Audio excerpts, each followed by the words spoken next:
좀 접속 좀 하겠습니다. 그게 김대환이 무리에 일보라 유재진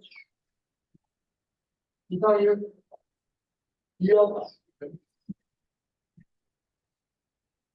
이런 뭐야? 이거 방금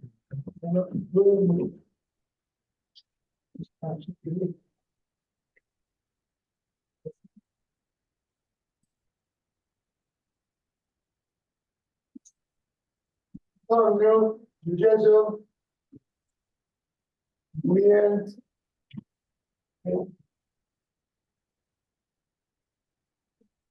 다 듣고 알았지 얘들아? 네.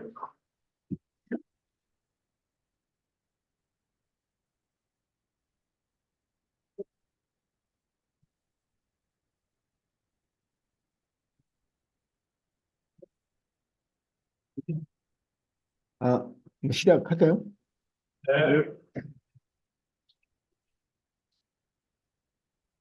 네, 제 목소리 잘 들리시죠? 네, 그럼 시작하겠습니다. 뭐 질문 있으시면 언제든지 질문해 주시고요. 자료를 먼저 띄우겠습니다.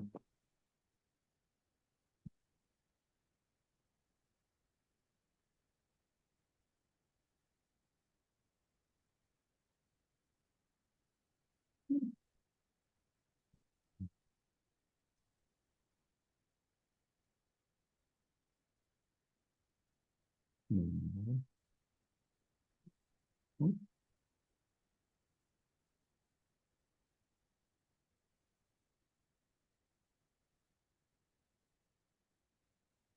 네, 오늘부터 본격적으로 이제 센트럴 콘솔에 대해서 설명을 드리고요.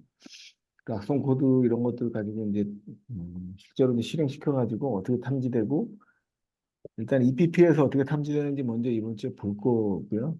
그리고 다음 주와 이제 다다음 주는 행위 기반에 이제 올려가지고 악성 코드를 탐지하고 메타플로이트나 이런 걸 써서 악성 코드를 탐지하고 EDR에서 이걸 어떻게 로그를 찾아보는지 그런 거를 진행하도록 하겠습니다. 이 자료는 이제 콘솔 관련된 기능들로 이렇게 나뉘어져 있고요.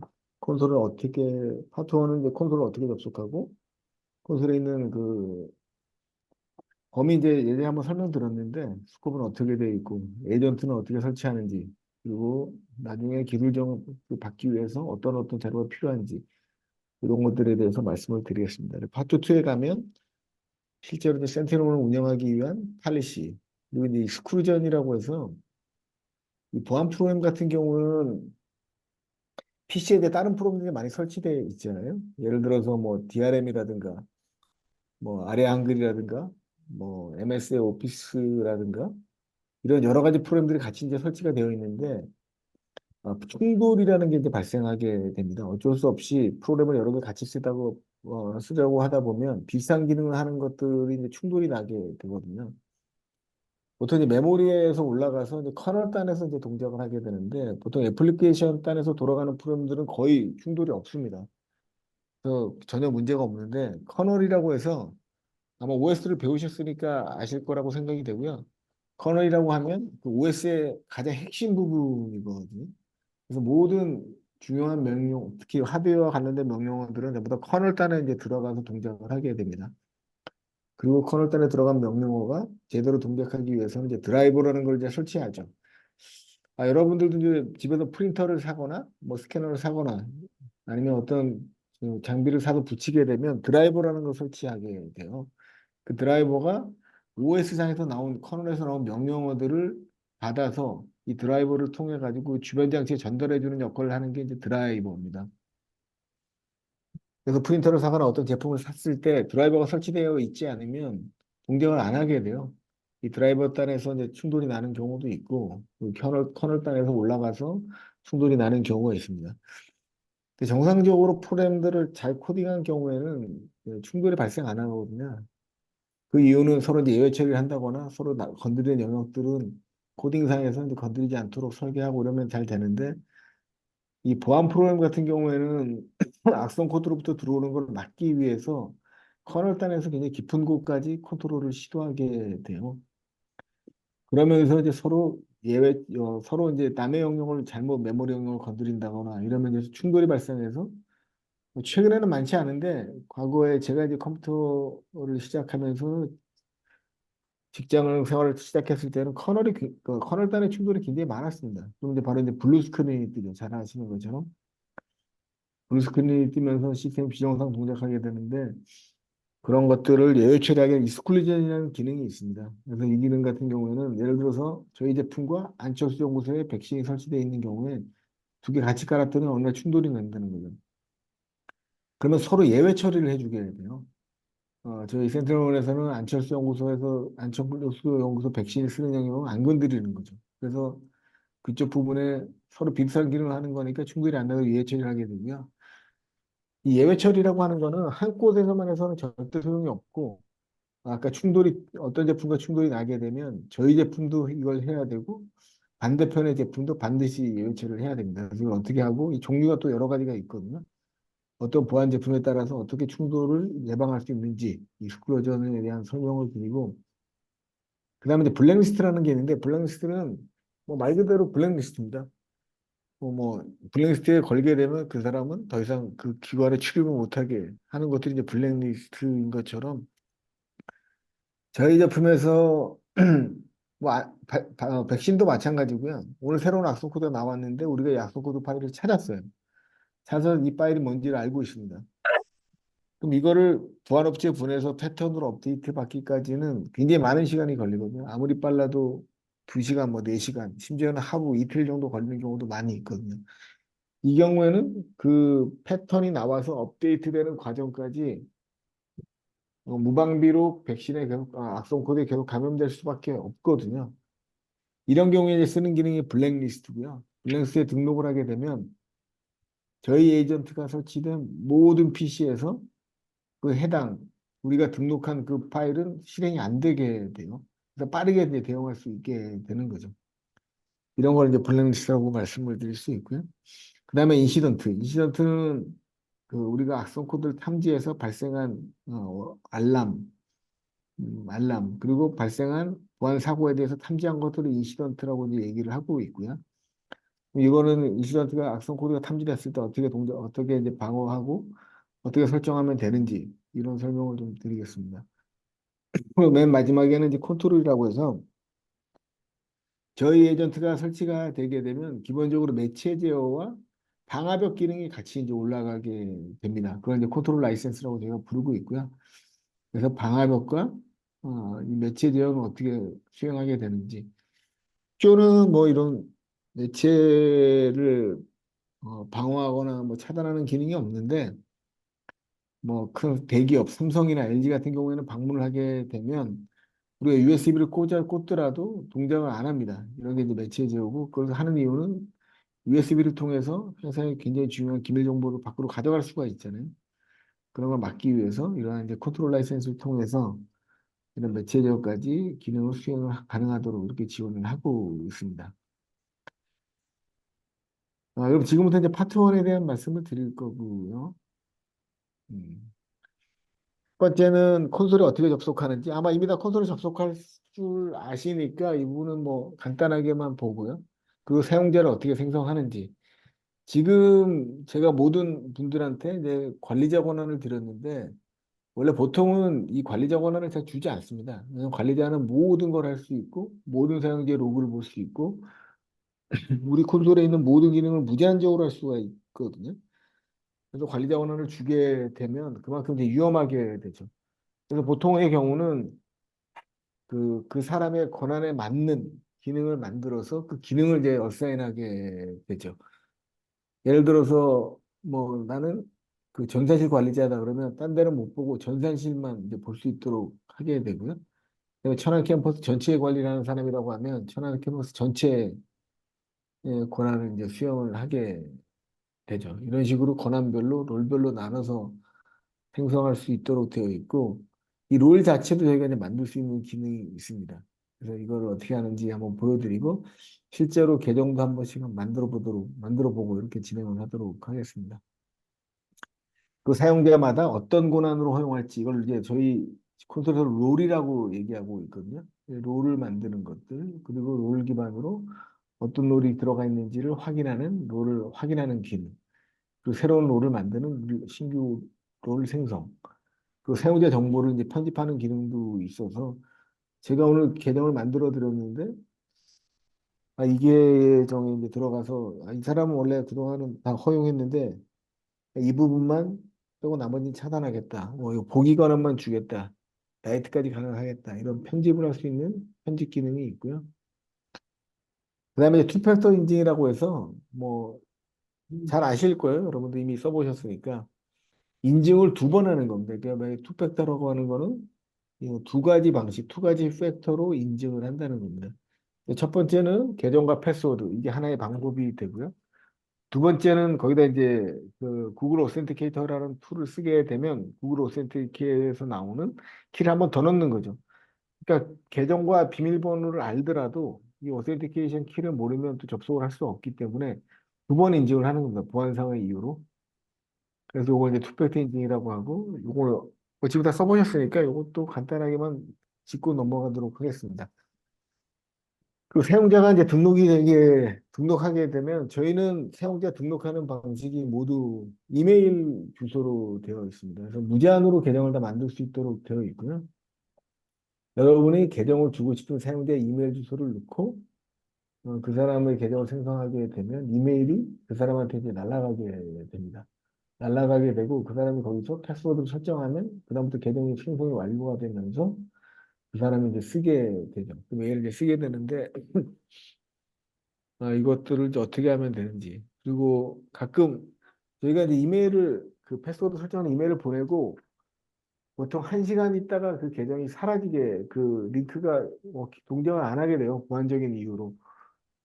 근데 실제로 계정을 만들어 가지고 링크를 보냈는데 한 시간 동안 안 보게 되면 그 링크가 막히고 이제 더 이상 접속을 못 하게 되거든요. 이 경우에 이걸 어떻게 재발송할 수 있는지 이런 걸 살펴보고요. 맨 마지막으로 이제 더 이상 필요가 없어지게 되면 사용자를 삭제해야 되거든요. 사용자 삭제하는 사용자 삭제까지 데모를 보도록 하겠습니다. 아마 지금 이건 다 해보셨을 거예요. 처음에 왔을 때 이제 계정을 만들 때 이거 보내드렸었고요. 링크 1시간이 아니고 24시간이에요. 24시간 내에 반드시 패스워드 설정해야지 정상적으로 동작을 하게 되고요. 그 보내는 사람은 여기 no reply 골뱅이 mailsender.sentinel.com으로 가게 됩니다. 근데 가끔 이제 메일을 보내게 되면 메일을 못 받는 사용자들이 있다고 얘기하거든요. 이런 경우에 대부분 스팸함에 들어가 보면 스팸함에 메일이 다 와 있습니다. 그러니까 스팸함을 통해서 확인하시면 된다. 이렇게 이제 말씀을 드릴 수 있겠습니다. 그리고 이게 이제 굉장히 중요한 부분인데 여기 보시면 맨 앞에 있는 게 글로벌이고요. 두 번째가 어카운트, 사이트, 그룹입니다. 그러니까 내가 지금 어디 있는지를 명확히 알아야 돼요. 지금 콘솔에 한번 제가 들어가 볼게요.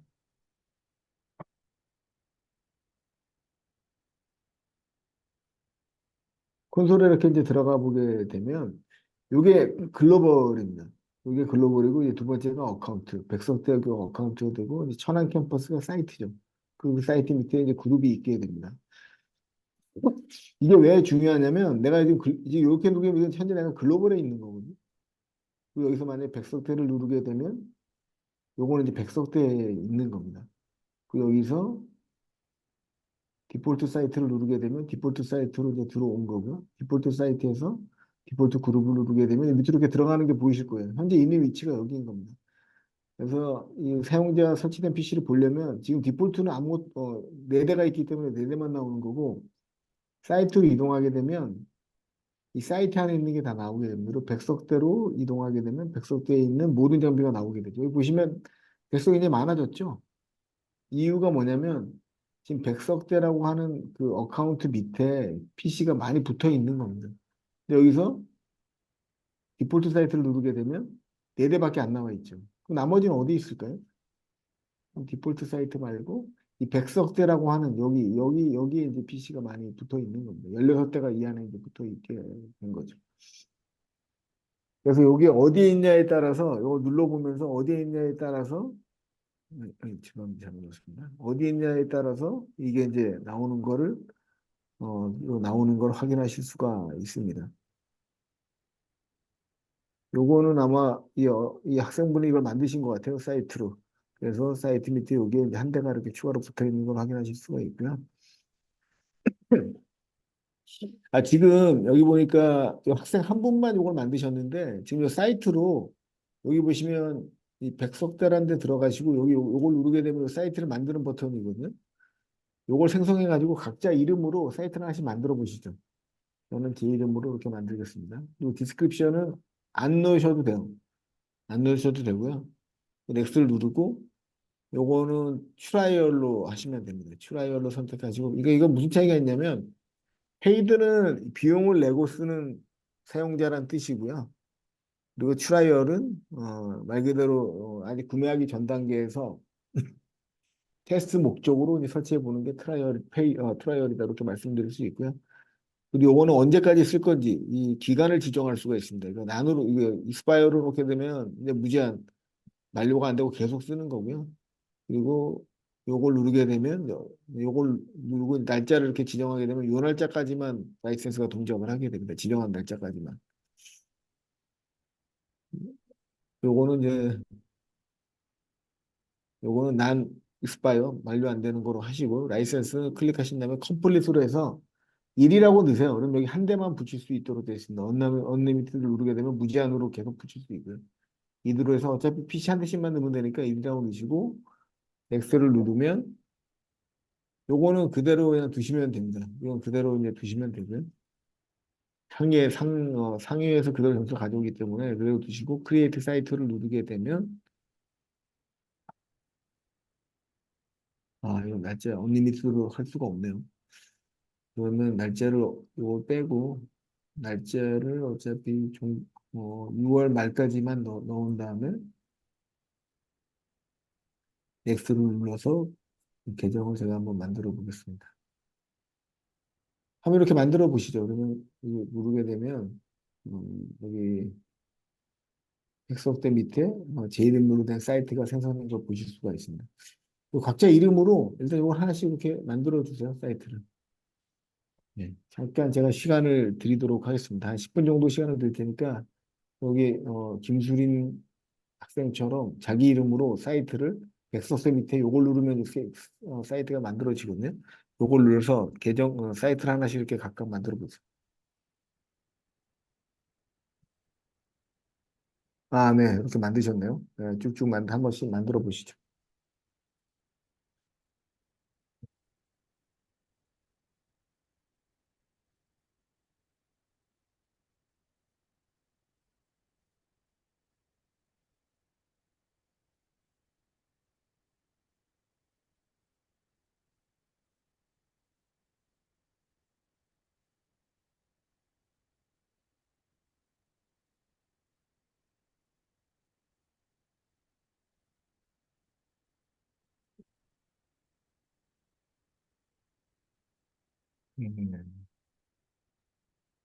좀 만들고 계시네요. 감사합니다.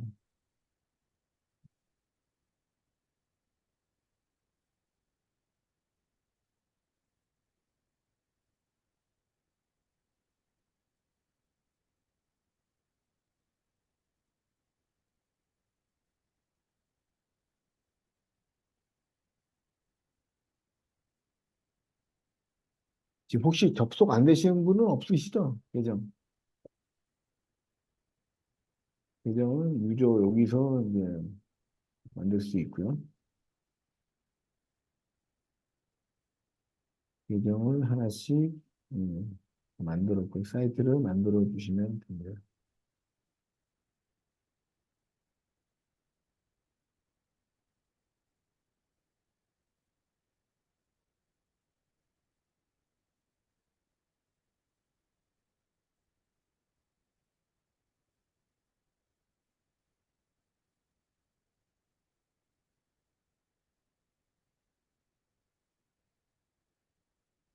여기 이제 안 보이실 때는 요걸 이렇게 누르면 여기 나타나게 됩니다. 요걸 누르면 요건 안 보이게 하는 거고요. 요걸 누르면 이렇게 이제 컴퓨터가 이 폴더나 이런 것들이 보이게 됩니다.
Click is okay. Yeah. Okay. Yeah.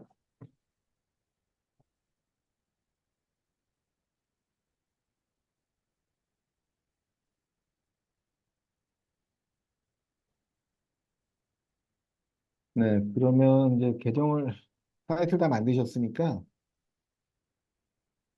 네, 감사합니다. 그래서 그 다음에 이제 내부로 들어가면 이 밑에 이제 그룹이란 게 있거든요. 이 그룹으로 가게 되면 요 밑에 사이트 밑에 제일 문의 사이트 밑에 들어가면 이 그룹을 한 번 더 만들 수가 있어요. 여기다가 이제 그룹은 뭐 필요한 대로 이제 넣으시면 됩니다. 요거는 뭐 실수까지 하실 필요는 없고요. 저는 그냥 서울 집 이런 식으로 이제 하게 되면 여기 이제 나오는 게 있는데 그룹 같은 경우에는 여기 화면에 있는 것처럼 세 가지 방식으로 만들 수가 있습니다. 매뉴얼은 뭐냐면 말 그대로 제가 수동으로 그냥 그룹을 만드는 겁니다. 매뉴얼 그룹을 선택하고 넥스트를 누르게 되면 이게 그냥 아까 제가 만들었던 서울 집이라고 하는 어, 수동 수동으로 된 매뉴얼한 그룹이 생성이 되게 돼요. 그래서 여기서 지금 보시면 백석대 밑에 제 이름 밑에 서울 집이라고 하는 그룹으로 이렇게 구성이 되어 있고요. 여기 세 가지 단계의 이름은 내가 원하는 대로 만드시면 됩니다. 예를 들어 회사 이름이 뭐 있고 그 밑에 회사마다 지방마다 사업소가 있으면 사업소 넣고요. 그 밑에 그룹은 뭐 부서별 이런 식으로 구성이 되고 원하신 대로 편집을 하시면 되고요. 매뉴얼은 이런 거고 두 번째는 부산집으로 해서 제가 X를 누른 다음에 이번에는 매뉴얼이 아니라 다이나믹으로 한번 눌러보겠습니다. 다이나믹을 누르고 이제 누르게 되면 여기다가 커리문을 넣을 수 있도록 되어 있습니다. 이게 어떨 때 쓰는 거냐면 제가 서울집, 부산집, 뭐 광주집 이렇게 만들어 놓은 다음에 이렇게 되게 되면 에이전트가 거기에 이제 설치할 때 그 그룹의 토큰을 넣게 되면 그쪽으로 자동으로 죽게 되거든요. 근데 제가 서울집에 있던 컴퓨터를 부산으로 이제 옮겼다는 거죠. 그러면 수동으로 또 서울집에 있는 걸 부산으로 제가 컴퓨터를 옮겨줘야 돼요. 수동으로. 굉장히 번거롭고 힘든 작업입니다. 그래서 여기는 그게 아니라 필터를 미리 만들어 놓는 거죠. 필터를 하나도 안 넣어놔서 그런데 필터를 만들어서 여기 필터를 넣게 되면 얘가 자동으로 이 그룹에 그 PC를 갖다 놓게 돼요. 예를 들어서 저는 맥하고 윈도우 두 대가 있다는 겁니다. 근데 윈도우 같은 경우에는 항상 서울집에서 쓰다가 이제 그거를 부산집으로 옮겼어요. 그러면 여기다가 이 쿼리에다가 윈도우 PC가 있으면 무조건 부산집으로 옮겨 어디다 넣어라 이렇게 다이나믹하게 필터를 만들어 놓게 되면 이 필터 조건에 따라서 자동으로 이게 들어가게 되는 거죠. 그러니까 두 번째는 IP로도 이걸 할 수 있습니다. 예를 들어서 서울집, 부산집 두 개의 그룹이 있는데 서울은 제가 19168점대를 쓰고 있고 부산은 뭐 172, 192 100점대를 19168이고 192 100점대를 쓰고 있다는 거죠. 그럼 IP가 바뀌었다는 거는 그 PC가 서울에 있다가 부산으로 옮겨갔다는 거거든요. 그러면 이 각 그 지역마다의 IP 대역을 자동으로 필터를 넣어놓게 되면 얘가 서울에 있다가 부산으로 옮기게 되면 제가 굳이 부산이라는 곳으로 옮겨주지 않더라도 자동으로 부산으로 이제 넘어가게 되는 겁니다. 관리가 엄청 편하겠죠. 이게 한두 대 할 때는 이게 그냥 수동으로 옮기면 되는데 PC가 만약 1000대가 넘어요. 그럼 인사이동이 있거나 이런 경우마다 내가 일일이 들어가가지고 그걸 뭐 이 사람이 여기 있다 어디로 옮겼네 이걸 수동으로 해줘야 되거든요. 이게 굉장히 어렵고 복잡합니다. 이런 것들을 뭐 필터를 만들어 놓고 부서마다 IP 대역을 넣어놓는다 보면 그 대역에 따라서 자동으로 그 부서에 들어가게 되는 거죠. 컴퓨터가 관리 대상이 글로 들어가게 되고 두 번째는 이제 액티브 디렉토리 뭐 여러분들이 배우는지 모르겠는데 액티브 디렉토리라는 걸 연동하게 되면 액티브 디렉토리에 보면 조직 정보를 다 가져올 수 있게 되거든요. 그럼 액티브 디렉토리에 있는 그 조직 정보를 가져다가 바로 그 부서에 맞게 자동으로 옮겨주게 됩니다. 그러니까 인사이동이 있을 때마다 어떤 회사 내 어떤 변경사항이 있을 때마다 이걸 조직도에서 반영해서 그 부서로 옮기는 게 아니라 내가 그냥 그 바로 필터해서 바로바로 이걸 자동으로 옮겨주는 게 말씀드린 이 다이나믹 그룹이다. 이렇게 말씀을 드릴 수 있고요. 그다음은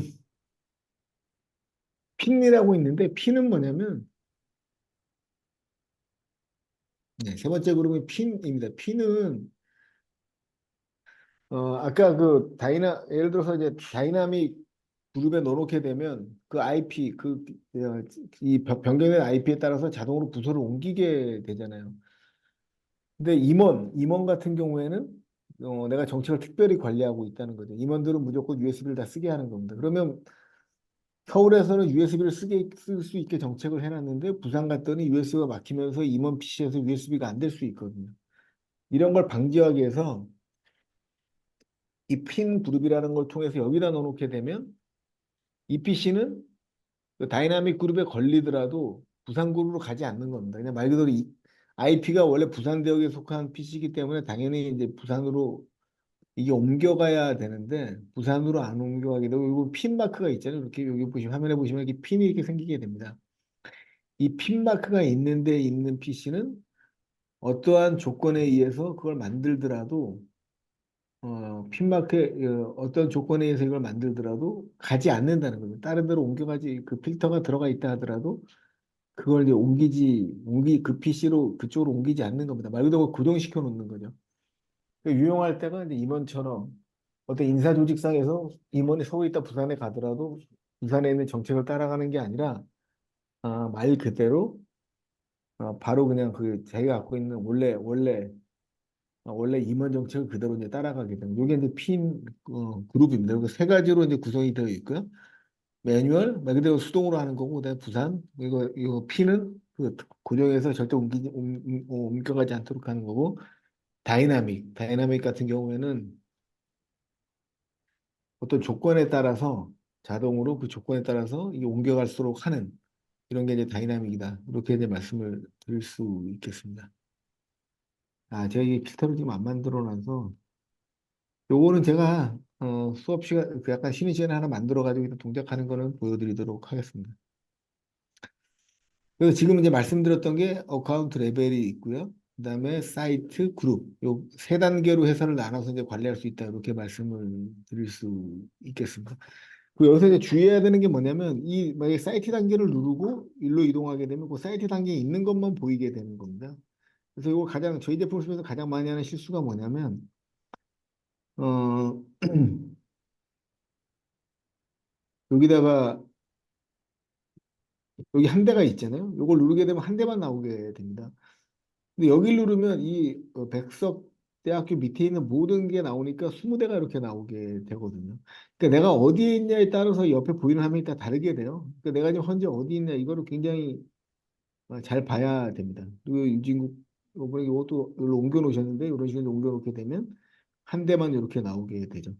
그러니까 그리고 정책을 만들 때도 이게 굉장히 중요합니다. 그러니까 아까 팔리시를 누르게 되면 이 팔리시는 지금 백석대 밑에 유진국이라는 사이트 밑에 이 정책이 이게 들어가는 거거든요. 그러니까 만약에 내가 실수로 제가 제 이름에다가 넣고 제 밑에 서울집이라든지 여기다 정책을 바꾸고 싶어요. 그래서 이걸 바꾼 다음에 정책을 차단해서 디텍션을 해놓고 이걸 저장을 했다는 거죠. 그럼 이 정책은 백석대 밑에 제 이름 밑에 서울집이라는데 여기 정책이 들어가 있는 거거든요.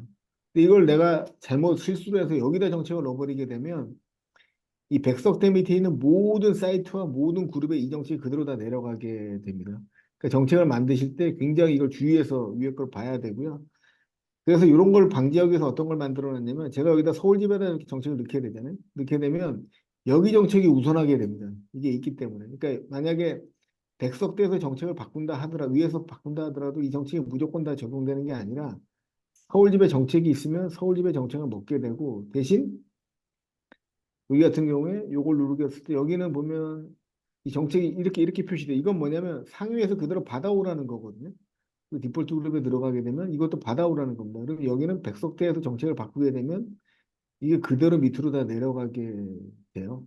그러니까 이거는 굉장히 조심해서 백석대 정책을 바꿀 때는 반드시 조심해서 이제 바꿔야 된다. 이렇게 이제 말씀을 드릴 수 있겠습니다. 그 다음에 여기 이제 오른쪽에 왼쪽에 나와 있는 것들이 이제 저희가 갖고 있는 기능들인데요. 여기서 뭐 가장 먼저 이제 이걸 누르게 되면 딥 비저빌리티라고 해서 혹시 이 화면이 지금 나오시나요? 이렇게 지금 누르시면 다르게 나오나요? 아니면 브라우저 하나 열리면서 이동을 하시나요? 아니면 요거로 이렇게 먼저 나오시나요?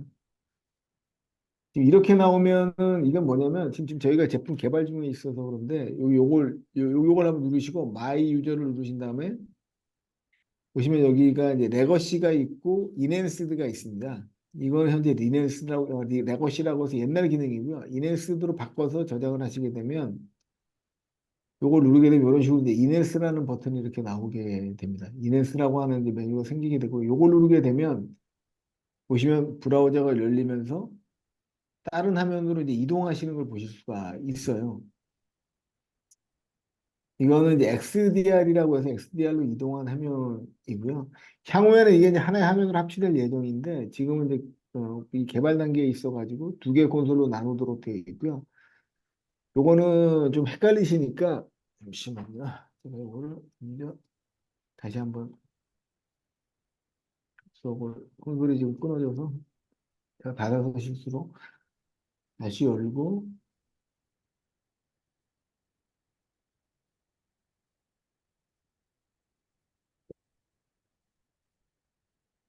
요거는 이제 마지막 시간에 다시 한번 제가 말씀을 드릴 거고요. XDR은 아직 XDR까지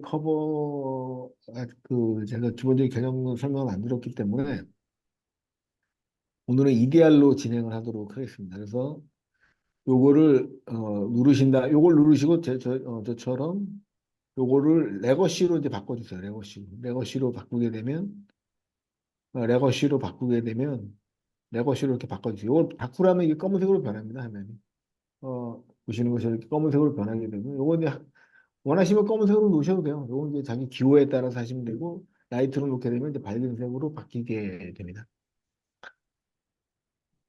그래서 요거는 레거시로 바꿔서 요걸 눌렀을 때 이 화면으로 이동할 수 있도록 이렇게 두시면 됩니다. 그래서 제가 EDR을 XDR 관점에서 아니라 EDR 관점에서 설명을 드릴 거고요. 여기는 저희가 악성 코드를 차단하는 EPP 기능과 모든 정상회의까지 남겨서 분석하는 EDR 기능이 있다고 제가 첫 시간에 말씀을 드렸는데 EDR에는 데이터를 로그를 이제 쿼리하는 그런 메뉴라고 이제 보시면 됩니다. 요거는 한 다다음 주나 5월 초에 EDR에 대해서는 여러분 수행한 로그가 이 안에 다 남아 있거든요. 그래서 여러분의 에이전트가 아까 PC에서 뭐 어떤 브라우저로 접속을 하거나 뭐 파일을 다운로드 받거나 그 PC에 파일을 쓰거나 레지스트리 변경하거나 이런 것들이 여기 로그에 다 쌓이게 됩니다. 그래서 어떻게 찾고 어떻게 분석하는지는 5월 정도에 다시 말씀을 드릴 거고요. 말 그대로 여기 비저빌트는 EDR을 보는 기능이다. 이렇게 말씀을 드리면 되고요. 그 밑에 보면 여기 레인저라고 이렇게 있습니다. 요 레인저. 그레이아웃 되어 있는데 이 레인저는 뭐 하는 거냐면 이거 지금 라이센스가 안 들어있어서 이렇게 그레이아웃 되어 있는 거고요. 레인저는 뭐 하는 기능이냐면 레인저는 영어 단어에서 말 그대로 그냥 미국 같은 경우 순찰대를 레인저라고 그럽니다. 그러니까 국립공원이나 이런 데 가면 산불 나는 걸 방지하기 위해서 돌아다니는 사람들은 영어로 레인저라고 하거든요. 이거는 그 저희 에이전트가 설치가 되게 되면 주변에 나는 센티널이 설치돼 있는데 내 주변에 PC나 윈도우, 맥킨토시 같은 엔드포인트가 있는데 센티널이 설치 안 돼 있는 거예요. 그런 PC를 찾아주는 겁니다. 그러니까 백석대 같은 경우는 이제 교육장에 PC가 몇 대 없으니까 돌아다니면서 PC를 보면 되지만 큰 문제가 없지만 큰 회사 같은 경우에는 서울, 부산, 광주 막 거기 사업장이 굉장히 많이 있는데 거기 PC들이 막 100대씩 있다는 거죠. 근데 어떤 PC가 에이전트가 설치 안 돼 있으면 악성 코드에 바로 감염될 수가 있으니까 이런 걸 방지하기 위해서 에이전트가 설치 안 된 PC를 찾아야 되거든요. 스캐닝을 통해서. 이런 스캐닝하는 기능을 수행하는 게 레인저라고 이제 말씀을 드릴 수 있고요. 이걸 통해 가지고 어떤 같은 네트워크 내에 PC가 설치 안 된 것들을 이제 찾아주는 그런 기능이다. 이렇게 말씀을 드릴 수 있겠습니다. 이게 이제 레인저라는 기능이고요. 그 다음에 보시면 이 센트럴이라는 메뉴가 있습니다. 센트럴을 누르게 되면 어, 우리가 앞으로 할 모든 그 악성 코드 차단이나 이런 것들이 여기 다 이제 여기서 구성할 수 있도록 되어 있고요. 여기서 이제 백석대로 들어가서 보시면 이게 이제 엔드 포인트가 있는데 이 센트럴에 들어온 다음에 이거는 맨 처음에 나오는 게 엔드 포인트. 엔드 포인트는 내가 지금 들어가 있는 백석대라는 어카운트 밑에 몇 대 엔드 포인트가 있는지를 보여주는 겁니다. 지금 보면 20대 이제 엔드 포인트가 설치되어 있고요. 사이트는 뭐 천안 캠퍼스, 뭐 디폴트 그리고 여기하고 저희가 우리를 이름을 학생들 이름을 다 만들었기 이름으로 다 사이트를 만들었기 때문에 이름으로 이렇게 나가 있는 걸 보실 수 있고요.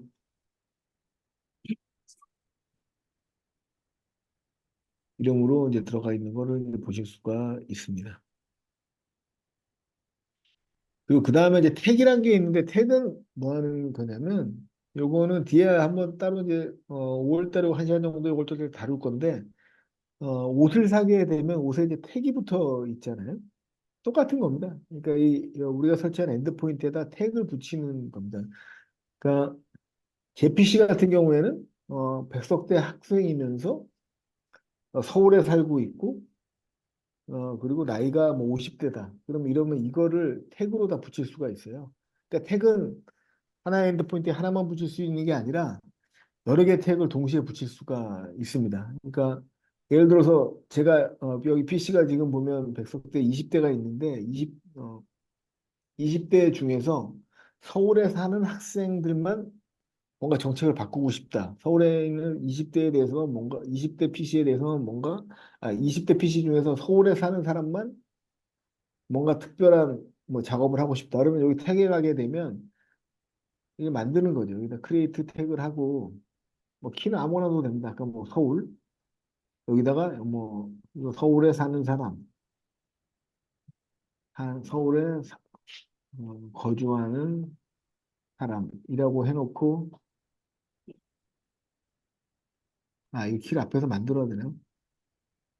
여기다가 뭐 서울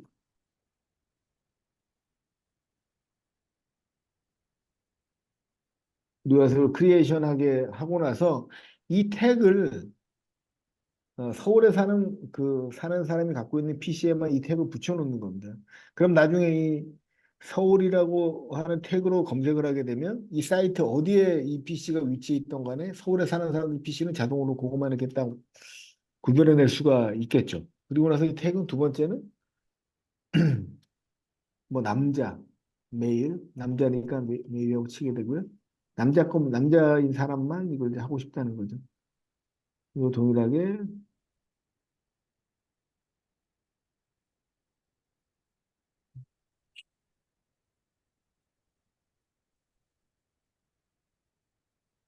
메일로 해서 만들고 남자 그래서 크리에이트 하게 되면 이제 남자가 되게 되는 거죠. 그럼 저 같은 경우에는 택이 두 개가 붙겠죠. 제 PC에는 서울에 사는 사람이면서 남자인 이 두 가지가 붙게 됩니다. 그러면 나중에 남자 PC에 대해서 뭔가 작업을 하고 싶을 때 이 택을 선택하게 되면 이 남자 사람한테만 이걸 붙여놓으니까 그 남자들에 대해서만 특별한 작업을 할 수 있게 됩니다. 그래서 택은 원하는 만큼 붙일 수 있어요. 붙인 다음에 어느 사이트, 어느 어카운트, 어느 그룹에 속해 있던 간에 상관없이 이 택 기준으로 작업을 수행할 수 있게 되는 겁니다. 그러니까 관리 목적으로 만드는 거고, 요거 이제 태그를 붙여놓고 이 기준으로 작업을 돌릴 때 유용하게 사용할 수 있다. 이렇게 이제 말씀을 드릴 수 있겠습니다. 그다음 레통 로그라는 기능이고요. 여기 보시면 아까는 이 레인저는 이거는 이제 돈을 받고 파는 제품이라서 이제 라이센스에 딕서블 돼 있는데 로그는 윈도우나 리눅스 이렇게 보시는 것처럼 OS 관련된 이런 장비만 찾아오는 기능입니다. 이걸 한번 제가 돌려볼게요. 설정하고 이네이블 한 다음에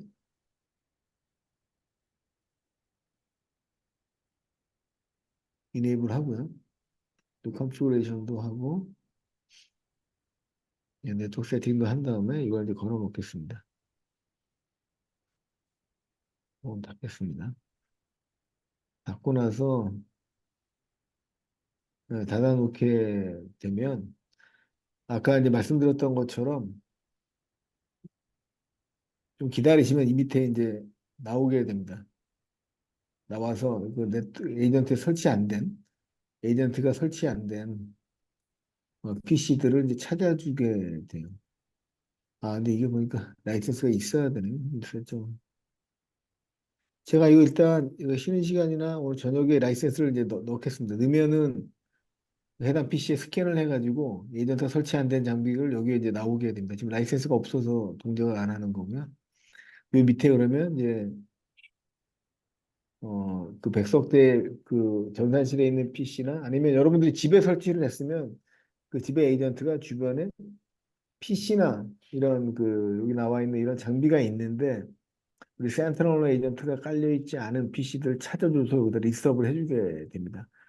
굉장히 편하겠죠. PC가 이제 적은 데는 이 기능이 필요 없지만 PC가 1000대, 10,000대 뭐 이렇게 넘어가게 되면 이 백신이 기본적으로 설치 안 돼 있으면 바이러스의 악성 코드에 감염될 가능성이 높아지기 때문에 그런 PC들을 찾아가지고 에이전트를 깔아야 되는데 만대면 일일이 돌아다니면서 아, 이 PC 설치 안 됐네 있네 이렇게 파악하는 건 현실로 불가능합니다. 이걸 이제 자동으로 네트워크에서 이제 찾아주는 그런 기능이 이제 레인저 기능이다 이렇게 말씀을 드릴 수 있겠습니다. 이거 제가 쉬는 시간이나 이따 보면 보고 아니면 오늘 저녁에 라이센스를 넣어가지고 어떻게 동작하는지는 다음 시간에 한번 보여드리도록 하겠습니다. 클라우드는 그 뭐 최근에 이제 클라우드가 대세인데 클라우드 같은 경우는 AWS라든가 뭐 구글의 GCP 아니면 마이크로소프트의 애저 같은 클라우드에 이제 장비를 저희 에이전트를 설치한 경우에 그 클라우드에 있는 인스턴트 중에서 이 저희 에이전트가 설치 안 돼 있거나 저희 에이전트의 보호를 못 받는 것들을 찾아주는 요거는 일반 PC 상태에서 확인하는 거고요. 요거는 클라우드 상태에서 확인하는 그런 모듈이라고 보시면 되겠습니다. 이거 클라우드는 지금 AWS는 레디가 안 돼 있으니까 요거는 뭐 넘어가도록 하고요. 요 팔레시를 이제 누르게 되면 이게 정책을 만드시는 거죠. 그래서 여기 보시면 뭐 스태틱 AI 그때 설명드렸던 스태틱 AI로 탐지된 것 중에서 이거 누가 봐도 악성 코드라는 거죠. 이거는 말 그대로 이제 스태틱 AI고요.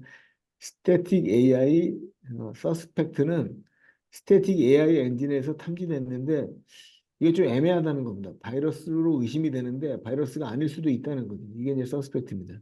비헤이비어는 행위 기반 엔진에서 악성 코드로 실행 파일 중에서 익스큐터블이니까 실행 파일 중에서 우리가 악성 코드로 탐지한 거를 비헤이비어 AI라고 하고요. 다큐먼트나 스크립트, 뭐 윈도우의 워드나 마이크로소프트의 이제 워드나 그다음에 파워포인트, 한국의 아래아 한글 같은 그런 문서 파일에 악성 코드가 들어가 있을 수도 있거든요. 매크로에. 그런 것들에 있는 악성 코드를 차단하는 게 이 다큐멘트나 스크립트 기능이고요. 레터럴 무브먼트는 혹시 그 레터럴 무브먼트가 뭔지 아시는 분 계세요?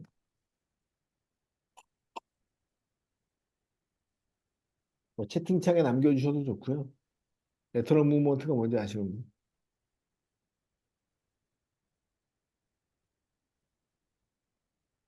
레터럴 무브먼트는 이제 횡정계라고 해서 제 PC가 악성 코드에 감염됐을 때 옆에 PC로 전파 공격을 하는 걸 이제 레터럴 무브먼트라고 부릅니다.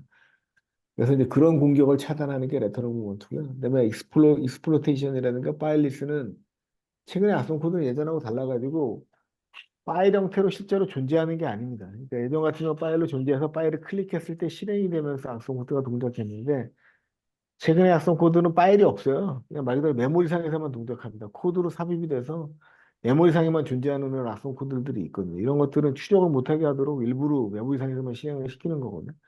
그런 악성 코드를 막아주는 게 이제 익스플로이테이션, 엔티 익스플로이테이션, 파일리스 공격이고요. PUA는 Potentially Unwanted Application이라고 해서 이건 악성 코드는 아닙니다. 악성 코드는 아닌데 애드웨어처럼 뭔가 광고를 띄우거나 뭐 나쁜 짓을 하지 않는데 사람을 귀찮게 하는 거죠. 그런 프로그램들을 이제 PUA라고 하거든요. 그래서 Possibly Unwanted Application 이걸 이제 차단하는 기능이다 이렇게 말씀을 드릴 수 있습니다. 이거는 애플리케이션 컨트롤은 이제 클라우드 기반만 되기 때문에 이거는 뭐 이거는 아실 필요는 없는데 클라우드 기반 예를 들어서 그 AWS나 애저 같은 그 여기 올라가는 인스턴트 S3 버킷이라든가 이쪽에서 약속 코드가 있을 때 이걸 차단하는 애플리케이션 컨트롤 기능이 별도로 있거든요. 그러니까 이거 기능을 테스트하려면 반드시 클라우드에 뭔가를 올려야 돼요. 그러니까 클라우드 기반의 기능이다 이렇게 말씀을 드릴 수 있고요. 그리고 디텍트 인터랙티브 툴렛은 명령어 기반으로 값을 넣을 수 있거든요. PC상에. 명령어 기반으로 넣었을 때 인터랙티브하게 주고받는 거거든요. 이 PC랑 저랑. 근데 이런 것들에 대한 악성 코드까지 디텍션 하라는 겁니다. 예전에는 이걸 이제 이네이블 하지 않더라도 악성 코드 자체가 다 실행 파일로 떨어져서 실행 파일을 실행하는 경우가 많은데 최근에는 명령어 기반으로 내려가는 게 많기 때문에 이 기능도 반드시 이네이블 할 거를 저희가 현재는 권고를 하고 있습니다. 그러면 잠깐 10분 쉬었다가 나머지 기능을 또 설명을 드리도록 하겠습니다. 잠깐 10분 쉬시고요. 제가 2시에 다시 시작하도록 하겠습니다.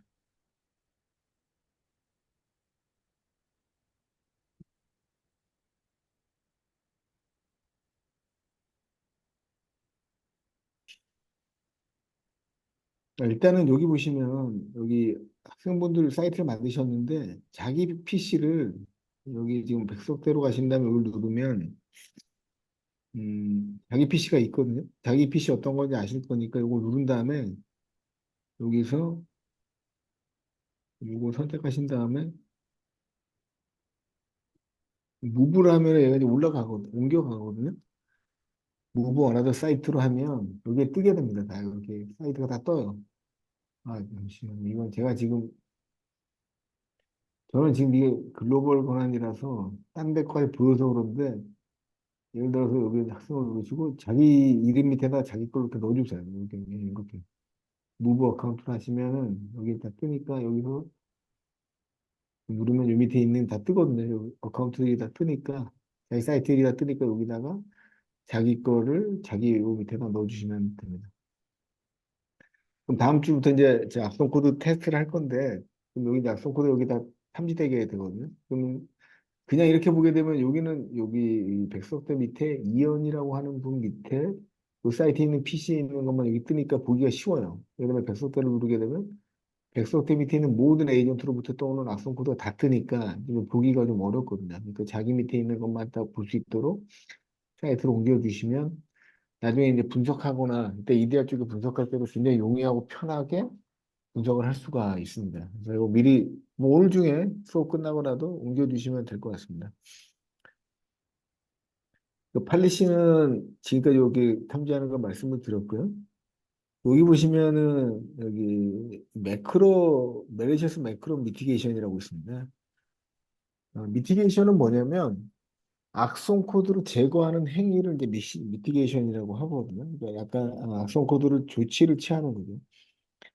그러니까 문서 파일에 이제 매크로가 들어가 있게 되면 문서 파일 자체를 삭제할 수도 있거든요. 그런 문서에 굉장히 중요한 내용이 있는데 문서 파일이 삭제가 되게 되면 향후에 좀 문제가 될 수 있잖아요. 그래서 문서 파일 자체를 삭제하는 게 아니라 문서 파일에 들어있는 매크로만 삭제를 하고 문서 파일은 그대로 남겨두는 거죠. 그래서 여기 보시면 이걸 체크하게 되면 이 오피스 같은 문서 파일로부터 전체 파일을 보내는 게 아니라 매크로만 제거하려고 하는 거죠. 이거 선택하면 문서 파일은 그대로 두면서 악성인 매크로만 제거하는 기능입니다. 이거 선택하시면 그렇게 되게 되고 이걸 선택을 빼게 되면 매크로만 제거하는 게 아니라 문서 파일 자체가 다 컬러틴이 되게 돼요. 근데 컬러틴 데이터가 또 내부에 있기 때문에 뭐 큰 문제는 아닌데 요걸 이제 체크해 놓으면 왜냐면 이렇게 되면 관리자 그 일반 사용자들은 문서를 못 옮기고 관리자들이 이걸 무조건 옮겨야 되거든요. 그래서 요걸 체크를 만들어 놓으시면 매크로만 삭제한다 이렇게 보시면 됩니다. 그 밑에 보시면 이제 컨테인먼트라고 있는데 컨테인먼트는 우리말로 하게 되면 이게 포함하고 억제한다는 뜻이거든요. 그래서 이걸 지금 이렇게 놓게 되면 악성 코드가 탐지됐을 때 네트워크상에서는 아무 조치도 안 하게 됩니다. 그리고 컨테인먼트를 누르게 되면 제 PC에서 만약에 악성 코드가 탐지가 되게 되면 네트워크를 격리해서 나가지 못하도록 하는 거예요. 그 엔드포인트 내에서만 통신이 되고 엔드포인트 내에서 외부로 나가려고 하는 시도들은 모두 막아주는 겁니다. 이걸 체크하시면 악성 코드가 탐지되면 네트워크가 자동으로 격리가 되면서 외부 통신이 안 되게 돼요.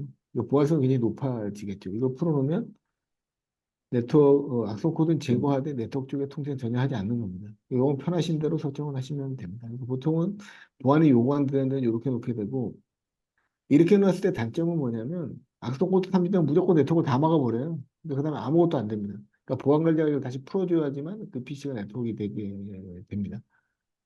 어떻게 보면 보안성은 높은 대신 사용자 편의성이 굉장히 제약을 받겠죠. PC에 악성 코드 감염 때문에 무조건 네트워크가 안 돼 버리니까 관리자가 풀어주기 전까지는. 그래서 보통은 요거는 보안이 굉장히 중요한 연구소나 이런 데는 저희가 이렇게 이제 권고를 드리고 우리는 보안도 중요하지만 어차피 저희가 악성 코드는 치료를 하니까 감염되더라도 네트워크 쓸 수 있게 해줘라. 그럼 이렇게 풀어놓고 구성하시면 풀린 상태에서 네트워크도 하면서 악성 코드만 제거하는 이런 방식으로 동작을 하게 됩니다. 그리고 이제 밑에 보시면 스냅샷이라는 게 있는데 스냅샷은 뭐냐면 마이크로소프트에 보면 VSS라는 기능이 있습니다. 그러니까 여러분들은 그 윈도우를 대부분 쓰시니까 윈도우에 보게 되면 기본적으로 VSS가 이네이블 되도록 되어 있어요.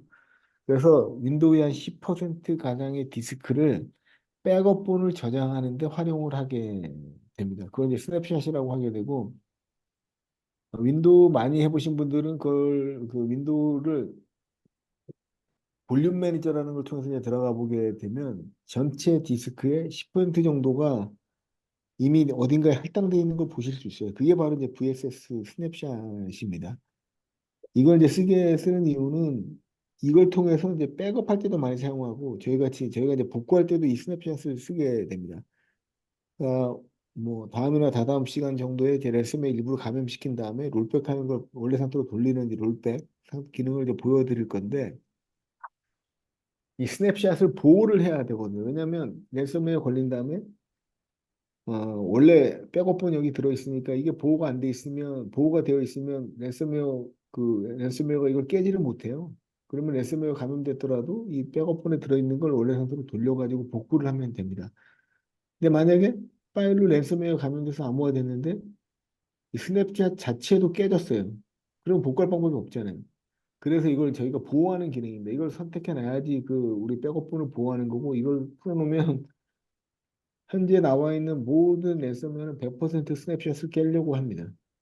아무리 바이러스 감염을 시켜서 파일을 암호화하더라도 백업본으로 원래 상태로 복구를 하게 되면 아무 의미가 없거든요.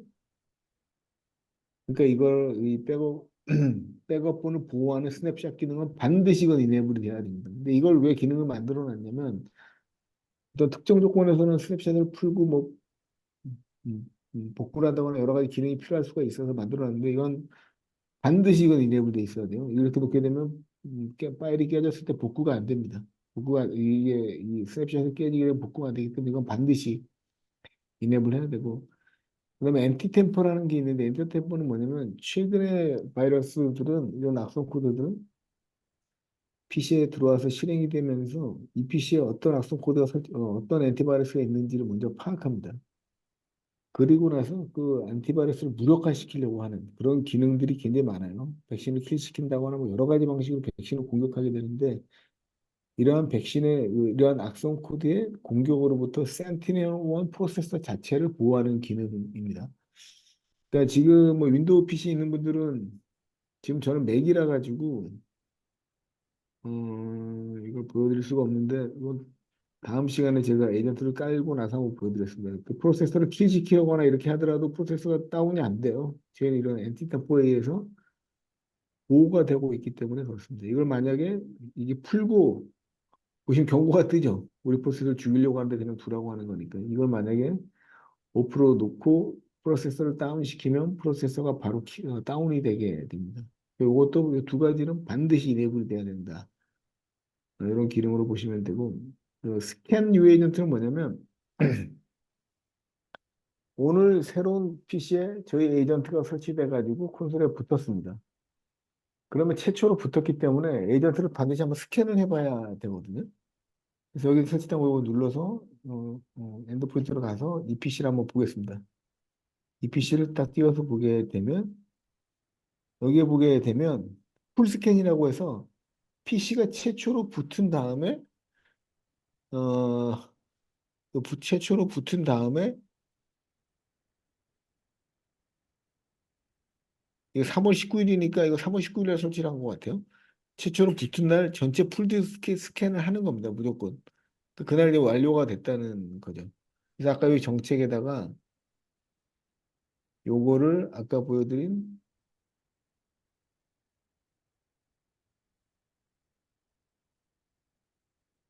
이 스캔 뉴 에이전트를 선택하시게 되면 새로운 에이전트가 콘솔에 연결되면 이미 에이전트가 깔려가지고 한번 스캔을 한 다음이면 그 다음에 스캔할 필요가 없지만 최초의 그 에이전트가 콘솔에 붙어서 동작하는 시점에는 한번 디스크 전체 바이러스 검사를 해가지고 기존에 바이러스가 있었는지를 찾을 필요가 있거든요.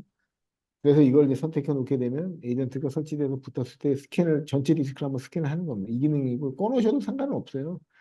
왜냐하면 파일이 실행됐을 때 저희가 악성 코드 검사를 다 하고 실행을 시키기 때문에 디스크 자체에 파일이 악성 코드가 있다 하더라도 실행되는 단계는 무조건 저희가 차단을 하거든요.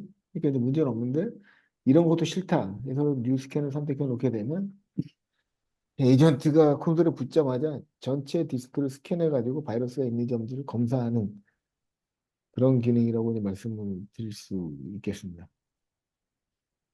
그다음에 드라이버 뭐 윈도우 사인인 드라이버가 있고 윈도우 언사인드 드라이버가 있는데 이건 이제 무슨 얘기냐면 윈도우 사인된 거는 MS에서 이 프로그램을 만들었기 때문에 그 코드 사이닝이 MS로 되어 있는 겁니다. 요건 한번 제가 한번 보여드릴까요? 윈도우에서 윈도우 VM 화면이고요. 여기에 들어가서 이 윈도우 이것도 보이시죠? 조만한 화면도 이거 보이시나요? 이거 지금? 네. 예, 여기 보시면 요거를 해서 윈도우에 들어왔고요. 여기서 윈도우 C로 들어가서 프로그램 파일스에 어, 윈도우 뭐 아무데나 한번 들어가 보죠. 윈도우 NT에 들어가면 또 파일이 없네요. 또 여기서 윈도우 폴더 밑에 좀 내려보겠습니다. 밑에 있으니까 여기 실행 파일들이 있거든요. 요걸 눌러서 오른쪽 마우스를 눌러서 프롬프트를 누르게 되면 보시는 것처럼 디테일로 가게 되면 이 프로그램은 마이크로소프트에서 만들었다고 코드 사이닝이 이렇게 되어 있어요. 그러니까 이 프로그램은 윈도우 드라이버고 이 윈도우 프로를 쓰는 애플리케이션을 위한 드라이버 호스트라고 하는 그런 파일인데 윈도우 드라이버 파일인데 MS에서 만들었기 때문에 카피라이트가 MS에 있고 이건 MS에서 공식적으로 만들어서 배포한 파일이라는 걸 여기 사이닝으로 증명을 하는 겁니다. 근데 이런 윈도우 드라이브 아까 말씀드렸던 것처럼 모든 앱선 코드들은 커널 기반에서 이제 동작을 하려고 하고요. 모두는 아니지만 그 커널에 왜 올라가려고 하냐면 커널에 올라가면 이 방어하거나 깨기가 굉장히 어렵거든요. 커널에 올리려고 하거든요. 근데 윈도우가 사이닝돼 있는 드라이브로부터 커널에 들어와서 뭔가 이 드라이버로 단으로 올리려고 하는 거죠. 악성 코드가. 이걸 원래 윈도우 드라이버가 아닌데 윈도우 드라이브 것처럼 이렇게 슬쩍 올라오려고 하면서 이제 그 커널 단에 드라이버가 올라오게 되면 커널 단에 접속이 쉽기 때문에 윈도우 사인인된 프로 드라이버가 이거 시도할 때를 막아주는 거고요. 이거는 윈도우에서 만든 게 아닌 프로그램이니까 당연히 윈도우 사이닝이 안 돼 있습니다. 이런 프로그램으로 들어왔을 때 또 이걸 이제 의심스러운 드라이버 접속 시도를 막아주겠다는 거죠. 여기서 말하는 드라이버는 제가 아까 서두에 말씀드렸던 것처럼 커널 단에서 어떤 주변 장치와 중간에 위치하면서 프린터나 이런 뭐 스캐너나 이런 장비로부터 보내는 명령어를 커널 단으로 전달하고 이 커널 단에서 나온 명령을 다시 주변 장비로 정찰하는 역할을 하는 게 이제 드라이버인데 해커들은 이 드라이버를 이용해서 공격을 많이 합니다. 그래서 보통 이걸 사이드 로딩이라고 하거든요. 옆으로 비정상적으로 로딩을 시킨다는 거죠. 그러니까 원래 그 프로세서는 윈도우에서 만든 프린터 같은 경우는 프린터에서 제작사에서 만든 드라이버를 통해서만 로딩을 해가지고 커널 단에 들어와야 되는데 여러 가지 경로로 프린터 드라이버처럼 가장에서 오는 경우도 있고 프린트 드라이버가 정상적으로 들어올 때 살짝 숨어서 같이 들어오는 경우가 있고 이런 행위들을 비정상적인 이러한 그 드라이버 로딩 행위를 사이트 로딩을 한다고 하는데 이런 시도들을 윈도우 것만 볼 건지 아니면 윈도우가 아닌 것까지 볼 건지 선택적으로 선택을 하게 되면 이쪽으로부터 들어오는 공격, 의심스러운 로딩 작업을 막아주는 기능이다. 이렇게 말씀을 드릴 수 있겠습니다. 그 다음은 로깅이고요. 로깅은 뭐 말 그대로 로그를 남기는 겁니다. 이걸 끄게 되면 지금 이 PC를 불러서 이걸 보게 되면 이 PC에서 일어나는 행위들이 다 로깅이 되거든요. 여기 악성 코드가 있으면 뜰에서 이렇게 다 올라오게 됩니다. 그리고 EDR에서도 이 로그가 남게 돼요. 근데 아까 여기 이 로딩이라고 하는 로깅이라고 하는 이거를 빼버리게 되면 어떻게 될까요? 이런 꺼버리게 되면 로깅이 하나도 안 돼요. 말 그대로 그냥 다 날아가는 겁니다. 이건 반드시 켜야 됩니다. 이것도 켜서 보시면 됩니다. 그리고 지금 아마 그 윈도우 밑에 보면 이런 식으로 좀 맥이니까 보면 이런 식으로 이제 센트럴 에이전트가 이렇게 뜨거든요. 트레이 아이콘에 이렇게 뜨게 됩니다. 근데 지금 아마 이게 안 뜰 거예요. 왜냐면 여기 보시면 UI나 트레드 아이콘을 숨기도록 해놨거든요. 근데 지금 아마 PC 설치하신 PC에 에이전트 설치한 PC에 이게 안 볼 수가 있어요. 근데 이걸 선택해서 하고 저장을 하게 되면 조금 있으면 그 아이콘이 나타날 겁니다. 윈도우 상에서. 그 윈도우 트레이에 이 아이콘이 나타날 겁니다. 이거는 나타나게 할 건지 안 할 건지 선택하는 거고요. 저희 회사는 이게 선택하도록 되어 있기 때문에 보시는 것처럼 아이콘이 이렇게 나타나고 관련 정보를 확인할 수 있도록 이렇게 뜨도록 되어 있습니다. 그래서 아이콘이 나타날지 안 나타날지는 나타나는 게 이 옵션이다. UI를 체크하면 아이콘이 나타나고 이거 빼면 아이콘이 안 나타나서 보이지 않게 됩니다. 다음은 이제 사용자端에서 이렇게 팝업을 띄우는 건데요. 악성 코드가 띄었을 때 이걸 악성 코드가 탐지됐다. 팝업을 띄워주는 겁니다. 이걸 선택을 해제하게 되면 아까 여기 보여드렸던 것처럼 여기 이런 악성 코드가 발생하게 되면 로고가 이렇게 뜨게 되거든. 그럼 여기 윈도우에 조그맣게 이렇게 팝업창이 이렇게 생겼다가 사라집니다. 지금 이 프로세서가 어떤 아이디 바이러스를 밝혀져가지고 차단했다 이렇게 뜨게 되는데 이걸 안 뜨게 하는 겁니다. 아까 여기